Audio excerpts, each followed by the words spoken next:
शिवम हर रोज की तरह आज भी अपने कस्टमर्स को छोले कुलचे सर्व कर रहा था, लेकिन आज वो ये काम जल्दबाजी में कर रहा था। अरे भाई जल्दी करो ना, लेट। हाँ भाई, बस 2 मिनट। क्योंकि उसकी बीवी ऑटो में बैठे हुए गुस्से से घूरे जा रही थी।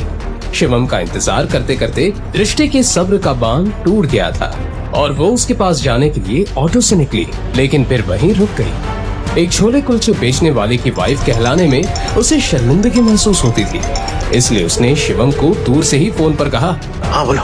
क्या कर रहे हो? इतना टाइम कौन लगाता है? जल्दी करो। तो बस वो मैं सोनू का इंतजार कर रहा हूँ ना, वो बस दुकान संभालने के लिए वो आता ही होगा। आगे आ जल्दी आ। दृष्टि परेशान तो थी, लेकिन वो इस बात से अनजान थी कि उसकी परेशानी और बढ़ने वाली थी। कार से सूट पहने एक रिच हैंडसम लड़का बाहर निकला, जिसे देखकर दृष्टि चौंक गई। दृष्टि, तुम यहाँ? अभय, तुम यहाँ क्या कर रहे हो? चले। ओ, तो ये है तुम्हारा सड़क पर ठेला लगाकर छोले कुलचे बेचने वाला पति। मुझे ना तुम पर बहुत दया है। कहाँ तुम अरबपतियों के खानदान नारंग्स की बेटी थी। जब तुम सड़क पे निकलती थी तो लोग तुम्हारे लिए रोड साफ किया करते थे, और आज देखो तुम इस सड़क छाप ठेले वाले का हाथ पकड़ के चल रही हो। बोल लिया तुमने? और कहाँ भाग गए थे तुम आज से 2 साल पहले?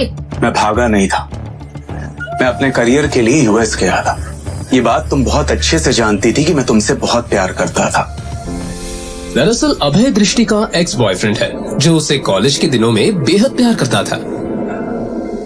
लेकिन तुमसे इंतजार नहीं हुआ, मेरे जाते ही तुमने इससे शादी कर ली। अभय की यूएस जाने के कुछ दिनों बाद उसे पता चला कि दृष्टि ने छोले कुलचे का ठेला चलाने वाले शिवम से शादी कर ली है।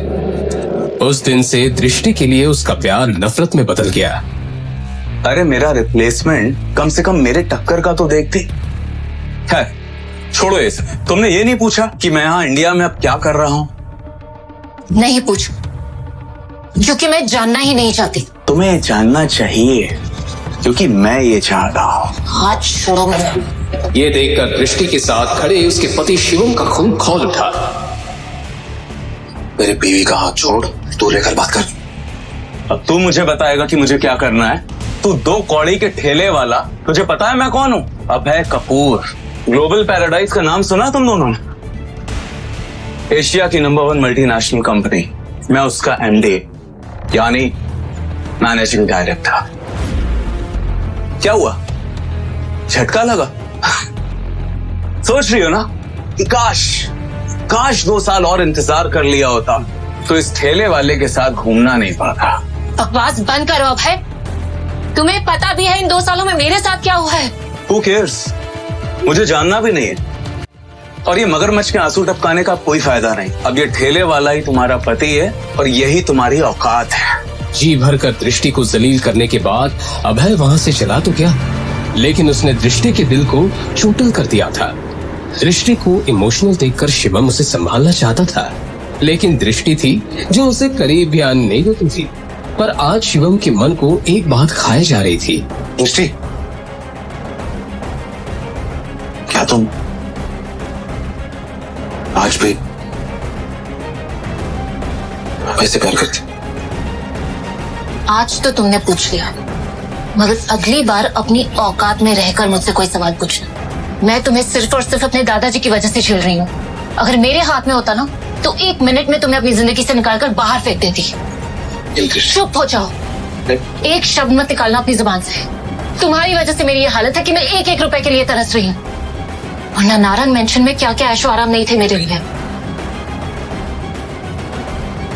ये सुनकर शिवम चुप हो गया और उसने मन ही मन अपने आप से कहा, तुम फिक्र मत करो दृष्टि, जिस दिन मेरी असली सच्चाई सारी दुनिया के सामने आएगी, उस दिन सबके पैरों तले जमीन खिसक जाएगी। तब मैं दुनिया के सारे ऐशो आराम तो क्या, सारे चांद तारे भी तुम्हारे कदमों में बिछा दूंगा। ये मेरा वादा है। शादी के 1 हफ्ते बाद भवानी नारंग की मृत्यु हो गई। पूरे परिवार को बड़ा झटका लगा। नारंग परिवार में शिवम को भवानी नारंग के सिवाय कोई पसंद नहीं करता था। वो चुपचाप खड़ा सब कुछ देख रहा था। भवानी नारंग के मरते ही घर में झगड़े शुरू हो गए और इसी के साथ दृष्टि के माता पिता को नारंग खानदान के बिजनेस और प्रॉपर्टी दोनों से बेदखल कर दिया गया। शिवम को बुरा तो लग रहा था, लेकिन वो कुछ कर नहीं पा रहा था। इस हादसे के बाद दृष्टि अपने पिता की छोटी सी फैक्ट्री चलाने लगी, पर शादी के 2 साल बीत जाने के बावजूद दृष्टि ने आज तक शिवम को अपना पति नहीं स्वीकारा था।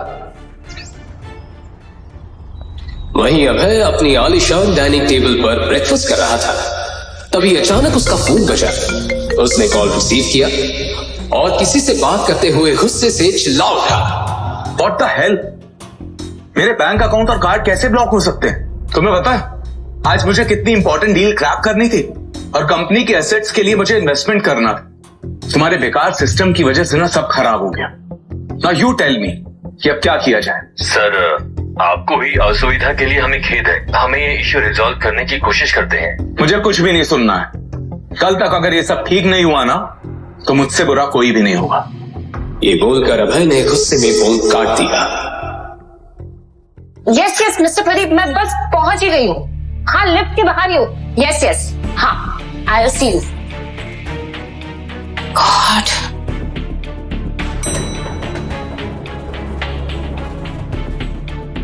ऋषि, तुम इतनी सुबह सुबह मेरी सोसाइटी में?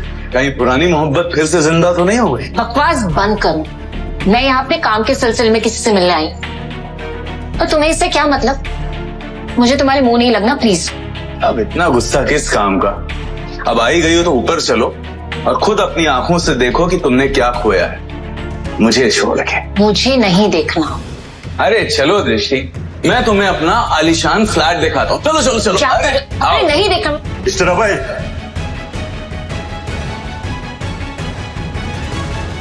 मिस्टर अभय, आपको हाउसिंग कंपनी से नोटिस देना है। नोटिस? यस। जैसे ही अभय ने वो नोटिस खोलकर पढ़ा, उसके होश उड़ गए। व्हाट? आज की आज मुझे फ्लैट खाली करना होगा? नहीं नहीं नहीं, ऐसा नहीं हो सकता। जरूर ये कोई फॉल्स नोटिस है। मुझे अभी ऑफिस जाके पता करना होगा। कहीं नजर तो नहीं लग गई तुम्हारे फ्लैट को मेरी? ओ शराब दृष्टि, मेरे लिए तुम्हारी औकात एक चींटी जितनी भी नहीं है। अब मुझे धमकी बाद में देना मिस्टर अभय। पहले जाओ और अपना आलीशान फ्लैट बचाओ जो तुम्हें तुम्हारी कंपनी ने दिया था और अब तुमसे छीनने वाली है। तुम्हें तो मैं ना। बाय, मेरी लिफ्ट आ गई। कुछ ही देर बाद जैसे ही अभय अपने ऑफिस पहुंचा, उसने देखा कि उसकी कैबिन में उसकी टेबल के ऊपर एक लेटर पड़ा था। जैसे ही अभय ने वो लेटर पढ़ा, उसके पैरों तले जमीन खिसक गई। ये उसका टर्मिनेशन लेटर था जो डायरेक्ट कंपनी के सीईओ से आया था। Termination letter? वो भी मुझे? वेट, ऐसा नहीं हो सकता। और मैं तो कभी कंपनी के मालिक से मिला भी नहीं हूं, तो मैंने उनके साथ बदतमीजी कब की? लेटर में लिखे टर्मिनेशन का रीजन पढ़कर अभय का दिमाग ही हिल गया। गुस्से से भरा अभय वो लेटर लेकर सीईओ के पास पहुंचा। मिस्टर अमन, मुझे आपसे बात करनी है।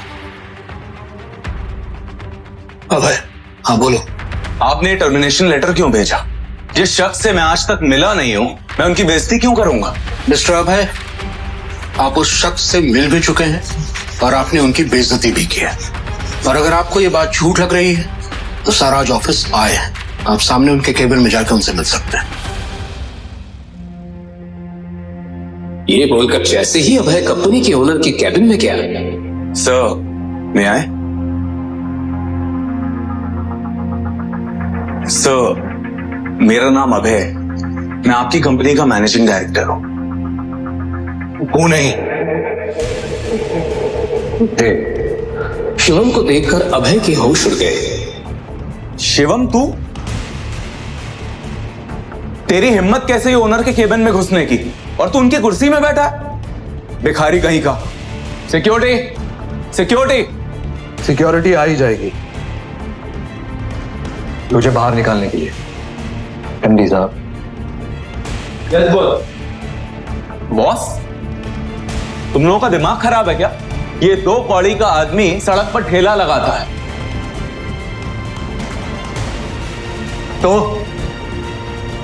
ठेला लगाता भी हूं और इस ऑफिस को चलाता भी हूं, और इन दोनों के लिए टैलेंट चाहिए जो तुझ में नहीं।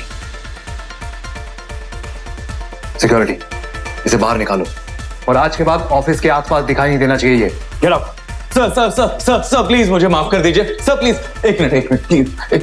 सर प्लीज मुझे माफ कर दीजिए, मुझसे बहुत बड़ी गलती हो गई, मुझे नहीं पता था आपको आने। सर प्लीज मुझे माफ कर दीजिए, मैं आपके पैर पड़ता हूँ सर प्लीज मुझे माफ कर दीजिए।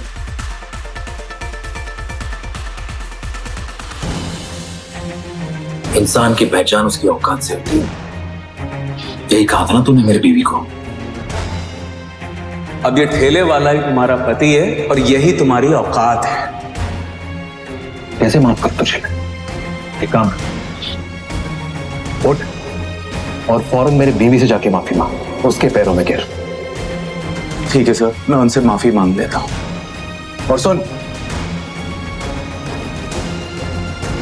अगर आज के बाद मेरी बीवी के आसपास भी नजर आए तो तेरा ऐसा हाल करूंगा कि तेरे आने वाले 7 पुश्ते भी तेरी शक्ल पहचान नहीं पाएंगे, समझा?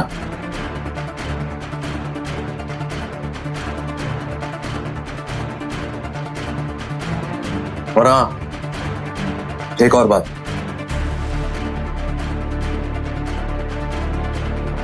जॉब चाहिए तो अपना मुंह बंद रखना। जो कुछ भी हुआ यहां, जो कुछ भी तूने सुना या देखा, ये बात मेरी बीवी तक नहीं पहुंचनी चाहिए, कभी भी नहीं। क्यों शिवम दृष्टि से छुपा रहा था अपना इतना बड़ा सच? लेकिन अभय ही अकेला नहीं था जिसे शिवम ने इस कदर सबक सिखाया था। आज से 2 साल पहले इससे भी ज्यादा खतरनाक और दिल दहला देने वाला सबक शिवम ने दृष्टि के कॉलेज के उस सन की दीवाने ऋषभ सिंघानिया को सिखाया था, जो दृष्टि के लिए अपनी एक तरफा मोहब्बत में पागल हो चुका था। ऋषभ दिल्ली का मशहूर बिजनेसमैन सिंघानिया इंडस्ट्रीज के मालिक का बेटा था, इसलिए कॉलेज में सब उससे डरते थे। ऋषभ सिंघानिया अमीर बाप की बिगड़ैल औलाद था, जो कई बार जेल जा चुका था, लेकिन फिर भी वो अपनी हरकतों से बाज नहीं आया था, क्योंकि पैसे और पावर के बलबूते पर वो हर बार आसानी से बाहर आ जाता था। एक दिन दृष्टि अपने दोस्त के साथ कैंटीन में पहुंची ही थी कि तभी अचानक। क्या बदतमीजी है, पागल हो गए हो क्या? पागल? वैसे ये बताओ, कल रात को मेरे मैसेज का रिप्लाई क्यों नहीं किया? हाँ? तुम्हें पता है ना? तुम्हें समझ में नहीं आता, मैं तुमसे प्यार नहीं करती हूँ, मैं सिर्फ और सिर्फ अभय से प्यार करती हूँ। ओह माय गॉड, लगता है तुम्हें पता नहीं है। तुम्हारा वो बेवफा आशिक तुम्हें छोड़ के कल रात को यूएस जा चुका है। What? दिमाग खराब हो गया क्या तुम्हारा? अभय मुझे छोड़कर कहीं नहीं जा सकता, समझे? मैंने उसे मना कर दिया था वहां जाने से। दृष्टि ने देखा कि अभय ने उसे मैसेज किया था कि वो यूएस जा रहा है, जो दृष्टि ने पढ़ा नहीं था। दृष्टि को अपनी आंखों पर यकीन नहीं हुआ कि अभय उसे बिना मिले कैसे जा सकता है, और उसने अभय को फोन लगाया। आप जिस नंबर से संपर्क करना चाहते हैं वो इस वक्त उपलब्ध नहीं है। बड़ी भोली हो तुम, जाने मन बहुत बड़ी गलतफहमी हो गई है तुम्हें। जिस अभय की तुम गुणगान गा रही हो ना, वो तुम्हें दूध में पड़ी मक्खी के तरह निकाल कर यूएस जा चुका है। अरे उसे भी सक्सेस चाहिए था लाइफ में, बहुत सारा पैसा चाहिए था उसे। कब तक तुम्हारे साथ टाइम पास करता? उस गरीब की फूटी किस्मत में किसी की निगाह पड़ी होगी और बहुत बड़ा मौका दे दिया होगा तो गया। ऋषभ की बातें दृष्टि को तीर की तरह चुभ रही थी। खैर छोड़ो, मैं तुमसे आज ही शादी करने को तैयार हूं। दृष्टि ने उसे एक जोर से थप्पड़ जड़ दिया। कैंटीन के सभी लोगों के सामने ऋषभ की पहली बार इतनी बेइज्जती हुई थी।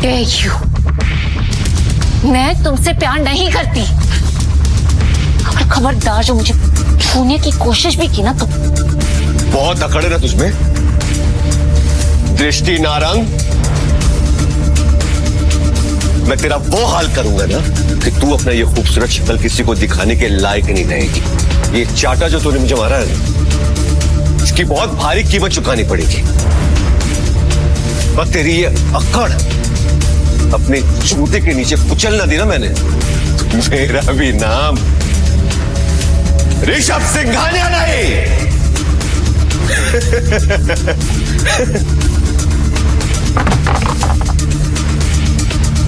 कैंटीन में सन्नाटा फैल गया था, क्योंकि वहां मौजूद हर शख्स ये जानता था कि ऋषभ अब शांत बैठने वाला नहीं था।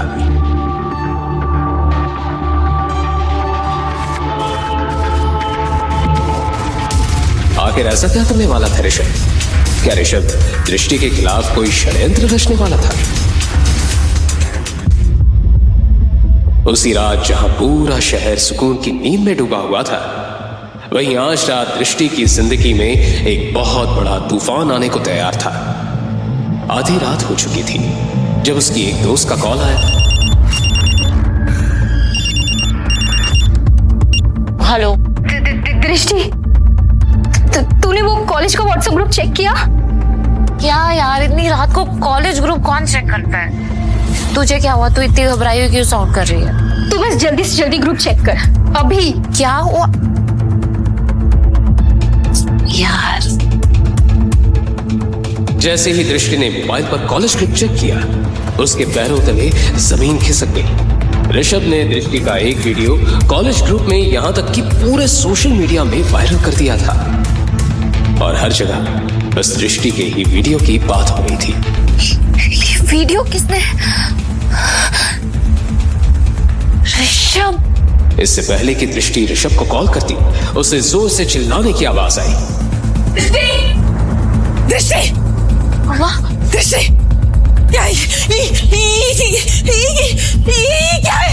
ब्रेकिंग न्यूज, दिल्ली की फेमस नारंग की बेटी का एक वीडियो इंटरनेट पर जमकर वायरल हो रहा है। जी हाँ, लोग इसे देखकर हैरान हैं और लगातार इस वीडियो को शेयर भी कर रहे हैं।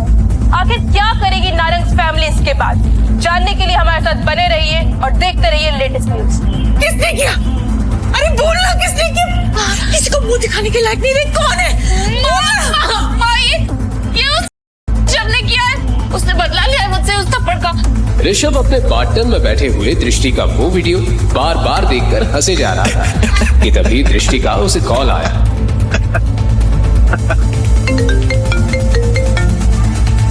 ऋषभ, तुमने क्या किया ये कॉलेज ग्रुप पे?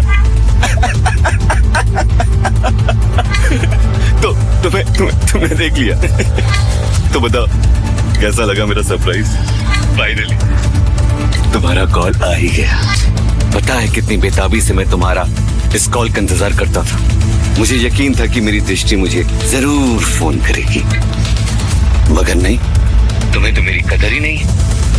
अब इश्क का जुनून हद से बढ़ चुका है माय डार्लिंग। Shut up! तुम ये सब कैसे कर सकते हो? मैं ऋषभ सिंघानिया, मैं वो सब कुछ कर सकता हूँ जो तुम कभी सोच भी नहीं सकती। अभी वक्त है, शादी कर लो मुझसे। लिसन, तुम अगर दुनिया के आखिरी लड़के भी होगे ना, तो भी मैं तुमसे शादी कभी नहीं करूंगी। दृष्टि की ये बात सुनकर ऋषभ जोर जोर से हंसने लगा। वहीं दूसरी तरफ उसकी मां का रो रो कर बुरा हाल हो रहा था।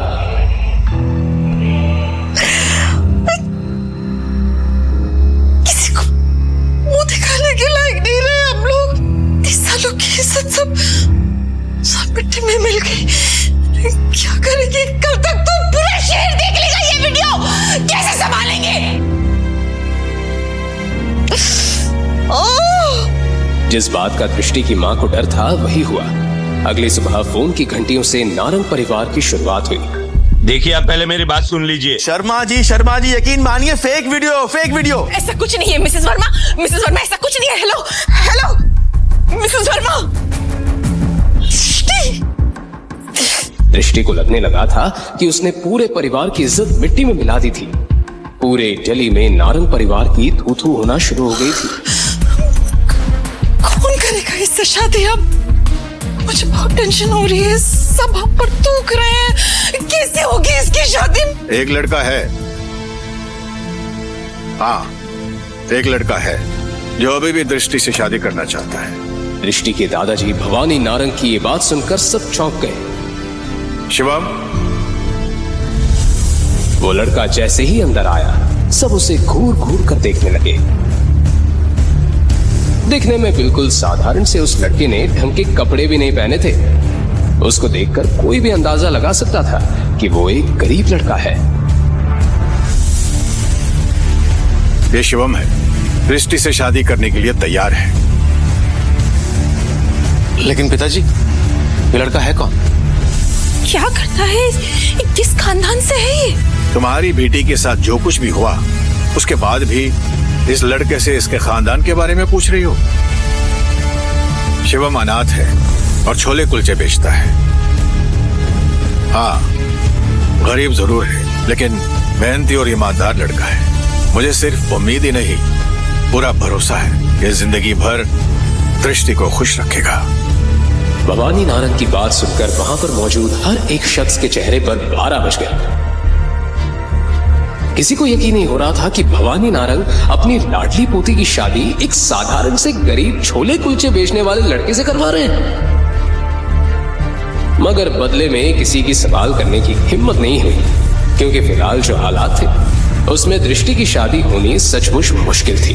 लेकिन दादू मैं एक ठेला लगाने वाले से कैसे शादी कर सकती हूँ? माँ प्लीज आप एक बार मुझे ऋषभ से बात करने दीजिए। आई प्रॉमिस मैं सब ठीक कर दूंगी। क्यों ठीक कर दोगी तुम? कॉल किया था ना तुमने उसे? कुछ हुआ?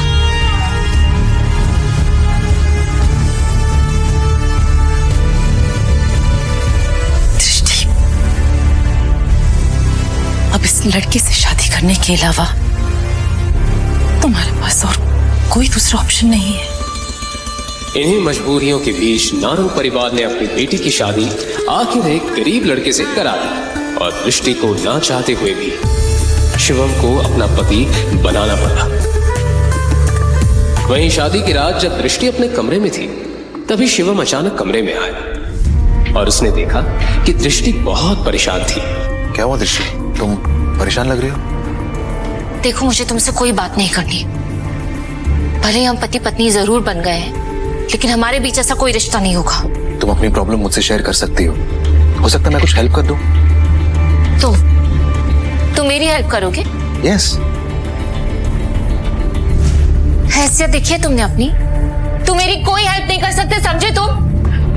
एक तो पहले ऋषभ और अब तुम। गुस्से में दृष्टि ने अपना सारा गुस्सा शिवम पर निकाल दिया।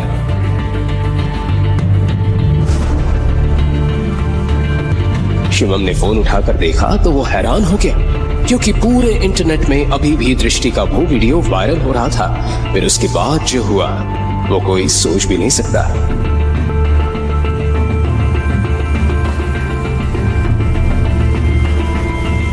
हेलो, हाँ बोल मेरे भाई। सर वो वीडियो अचानक से गायब हो गया और आपके खिलाफ किसी ने रिपोर्ट भी लिखवाई है। What nonsense? मेरे खिलाफ रिपोर्ट लिखवाने की हिम्मत किसकी हुई? जो भी है बहुत खतरनाक है। उसने आपके सारे अकाउंट्स को ब्लैकलिस्ट करवा दिया है। उस आदमी की बात सुनकर ऋषभ के पसीने छूट गए। उसने तुरंत अपने पापा को कॉल लगाया तो उसे पता चला कि वो लोग बर्बाद हो चुके हैं। डैड, हमारे बैंक अकाउंट सीज हो चुके हैं। हमारी इंडस्ट्रीज पर ताला लग चुका है और मेरे सर पर 1000 करोड़ का कर्जा है। हम बर्बाद हो चुके हैं ऋषभ। तो डैड, किसने किया ये सब? ये सब के पीछे कौन है? लेकिन उसके बाद जब ऋषभ को ये पता चला कि ये सब किसने किया है तो वो सुनकर ऋषभ के पैरों तले जमीन खिसक गई।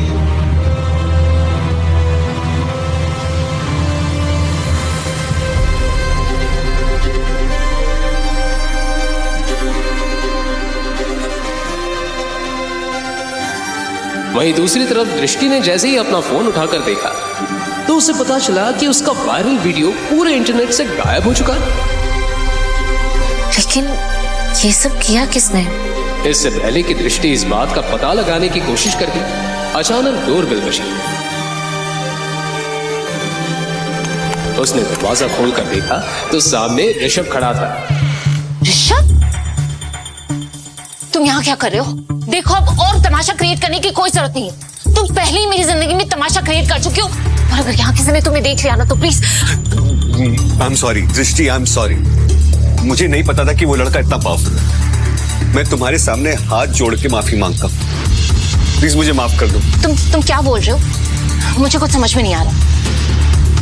तुम्हारा वाला वीडियो ना इंटरनेट से हट गया, लेकिन साथ ही साथ मैं भी बर्बाद हो गई।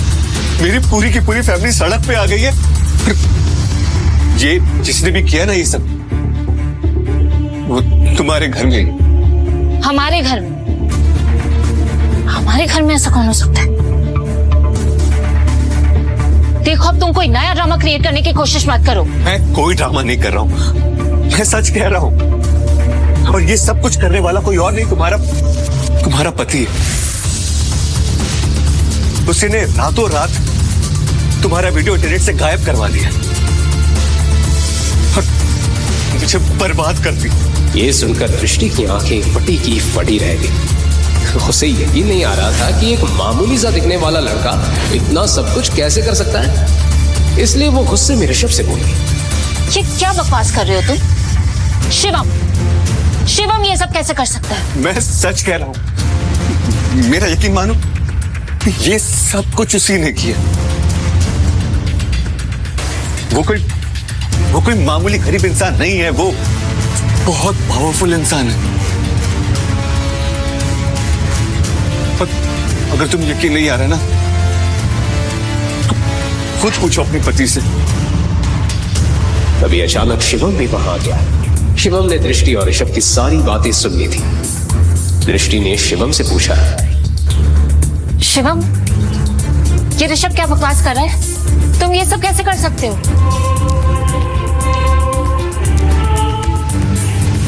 लेकिन बदले में शिवम ने कोई जवाब नहीं दिया और उसके चेहरे पर एक हल्की सी मुस्कुराहट फैल गई। बोलो, क्या दृष्टि अपने पति शिवम का ये राज कभी जान पाएगी? आखिर क्यों वो इतना पावरफुल आदमी होते हुए भी बेच रहा था सड़कों पर छोले कुलचे? अभी तक आपने जो भी सुना वो तो सिर्फ ट्रेलर है। शिवम का असली राज तो कुछ और है, जिसके लिए उसने दृष्टि से शादी की थी। और इसके बाद जो हुआ उसे सुनकर आपके रोंगटे खड़े हो जाएंगे। तो अगर आपको भी जानना है इस कहानी का हैरत अंगेज सच, आगे की कहानी जानने के लिए देखिए अगला एपिसोड सिर्फ पॉकेट एफएम के यूट्यूब चैनल पर। और शिवम द हिडन वॉरियर के सारे एपिसोड्स को सुनने के लिए डिस्क्रिप्शन में दी लिंक से डाउनलोड करें पॉकेट एफएम ऐप।